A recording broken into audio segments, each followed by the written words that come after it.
Arcade Perfect, my arse. Right, okay folks, welcome to another Arcade Perfect My Arse, and if I'm sounding a wee bit despondent, it's because I had quite literally 99% finished recording the voiceover for this video, and the recording software decided to crash, and I lost it all. Now, I wouldn't normally mind redoing a video, but when you're watching a game as woeful as this game, it becomes a chore. So what I've done is I can't be bothered doing the full thing. So what I've done is I have just cut the gameplay and I've chopped about 4 minutes off the video. It's still 18 minutes too long in my opinion. But anyway, this is a Quartet. Now this was released by Atari and it was kind of looked upon as the spiritual successor of Gauntlet. Now Gauntlet was one of the best and still is one of the best classic multiplayer games with the sort of Dungeons and Dragons theme. Brilliant. Me and my mates, we spent way too much money playing it in the student union in Edinburgh back in the mid 80s. And I mean, it was a great game on all the home systems. It did lack something because the whole point of Gauntlet was all about survival, and when you've got infinite coins or credits, it kind of takes away the challenge somewhat. But you know, Gauntlet was a great game. So Atari obviously thinking, oh, let's we've kind of got something here that the public like. Let's bring out another 4-player game, and this is what they came up with. Yeah, you play either Lee, Joe, Mary or Edgar. Now, you know, maybe it's just me, but when you play a video game, you want to live the part of like a warrior or an elf or a wizard or something. You don't want to be Mary or Joe. I mean, you know what I mean? We can be these people in real life. But anyway, yeah, the point of this game, not quite sure. You've got to, it's like single levels, kind of similar to Gauntlet, single levels. You can move left and right, up and down. You've got to pick up a jetpack, and you've got to shoot a number of baddies that pop out of these little doors. And then I think you've got to destroy a sort of end of level kind of baddie. He drops a key and then you move on to the next level, which is exactly the same as the first one. You can also have 4 players. Oh, that looks like, oh, it is a Grim Reaper. Oh, the Grim Reaper, he was in Gauntlet. Obviously they renewed his contract, and Elf and Thor obviously didn't want a part of this. They probably saw it and thought, I'm not interested in taking part in this game.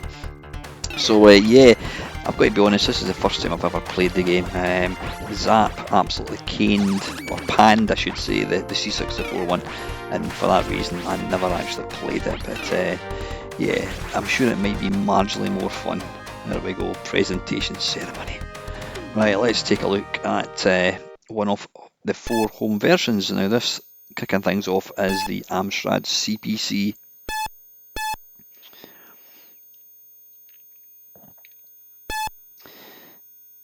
So you can, yeah, I don't know how it would work. You can obviously, you can have up to 4 players playing on one machine, I presume. How many joystick ports did Amstrad have? Did it have 1 or 2? I'm not quite sure. So you could potentially have 2 people playing on joystick and 2 people on keyboard. Right, now, why is this black and white? You know, come on. The Amstrad, this is not the Spectrum. The Amstrad has got, it's got one of the best colour palettes of a 16-bit, not 16-bit machine, of an 8-bit machine. When done properly, the Amstrad games look beautiful. And it's always disappointing when you see such a kind of a poor, shoddy version like this with monochrome graphics. I mean, it's slow as well. I've been looking at the scrolling's not good. And we do know that the Amstrad, see, you're even getting like sort of the screen's breaking up. Is it screen tearing, I think we call it? because of the scrolling. Now we do know that the Amstrad is capable of better scrolling. Maybe I'm being a wee bit unfair because it's only more recent games that that kind of had that. But yeah, just yeah. This would know. I mean, can you imagine getting an Amstrad for your Christmas and this was the only game that you got? You'd be like pretty disappointed. Arcade games are supposed to be fun. They're supposed to be fast. They're meant to be manic. Quick reactions. Lethal enemies. Things moving fast. Twitch reactions.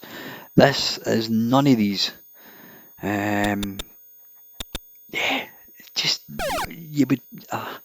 It's the kind of game if you bought for your birthday, you'd probably play it 3 or 4 times just because you felt you had to, because your auntie had spent £10 on a game and you felt you had to play it. But I don't think it would be long before you put this off and played something else. Yeah, no good. Anyway, that's the Amstrad one. Right, let's hope that the Spectrum one can do something a bit better. Now that'd be interesting. I'd love to see 4 people or play on a single ZX81 48K keyboard. I don't know how that would work.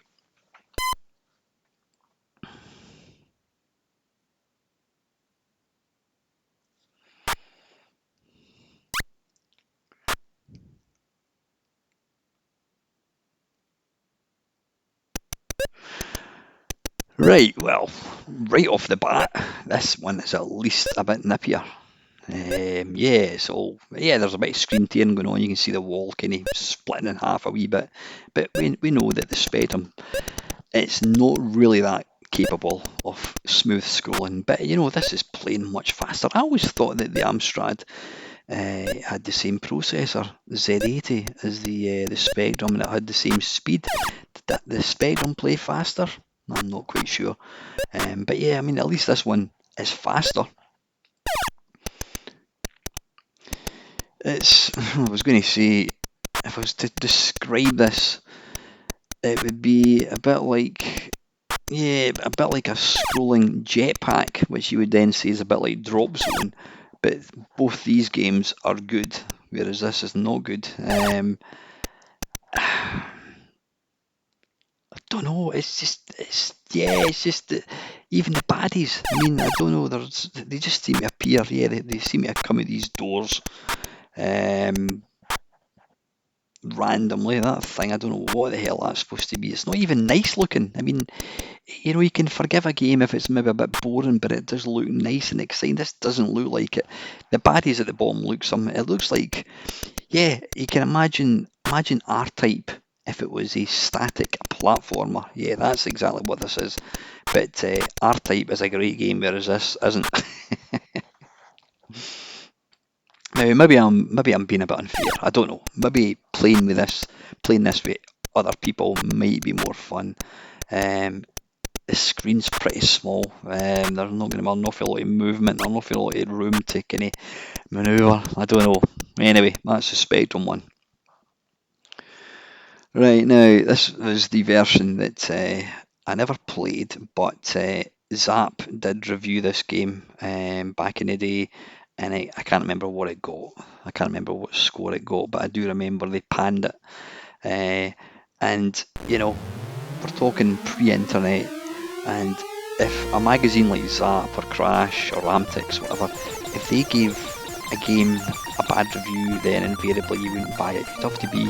You'd have to have been a massive fan of that particular game to waste your money and go and buy a game when Zap or Crash or Amtix had actually panned it, and this did get panned.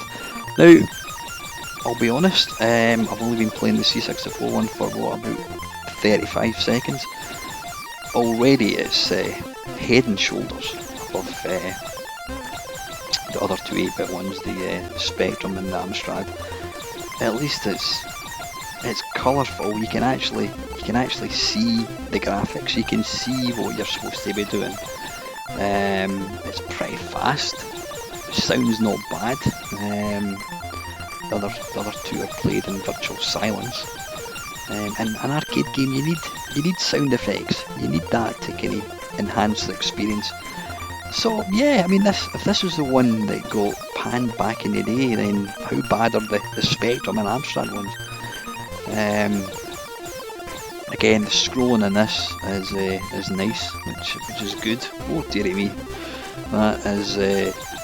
If you look up the word expanded sprite in the Oxford Dictionary, you see a picture of that thing, whatever it is. I don't know what it's supposed to be. Oh, is that the key? Let's try and get that.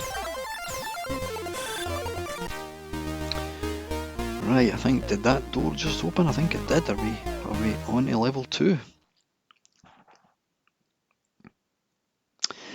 We certainly are, folks. Right, we'll give level 2 a quick go.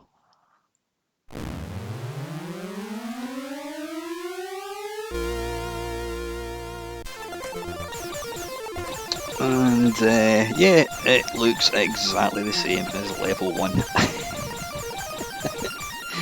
Yeah, I think the fundamental flaw with this game, yeah, that was the C64, and I think the fundamental flaw isn't about how good or bad the conversions are, it's about the choice of scenario that Atari chose for this game.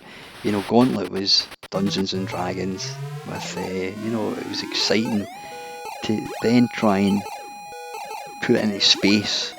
It just loses something. It's got no atmosphere to it at all.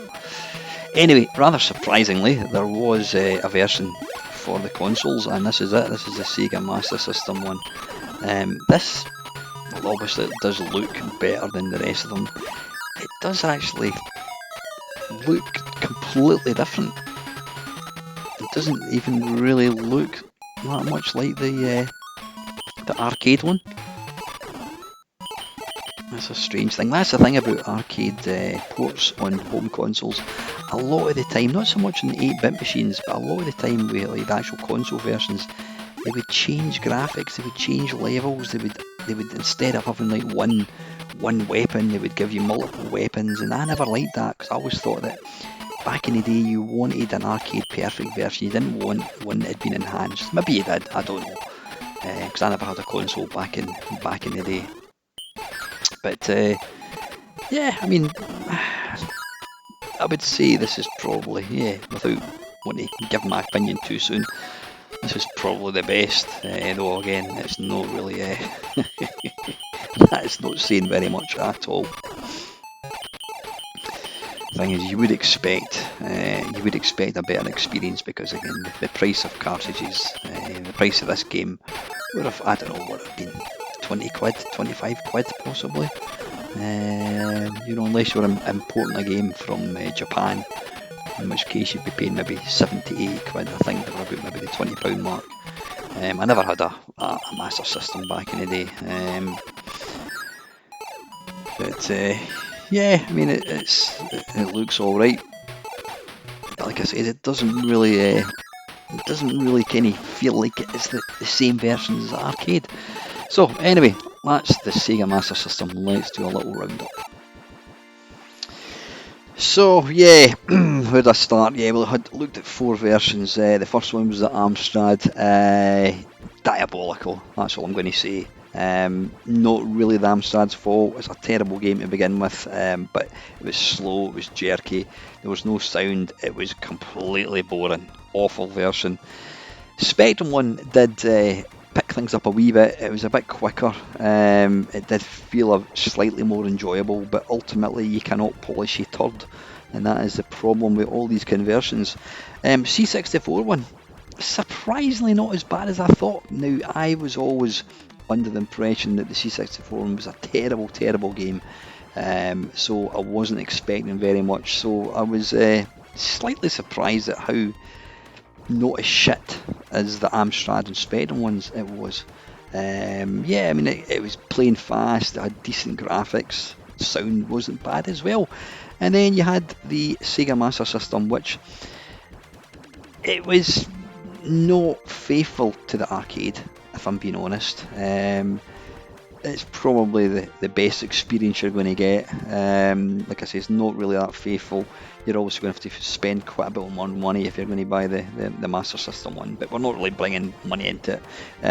Yeah, as I says, the problem when you've got a poor game to begin with, it doesn't matter how good the conversion is. Technically, if you've got a really poor game, then an accurate conversion is going to be poor as well, because it's accurate, if you know what I mean.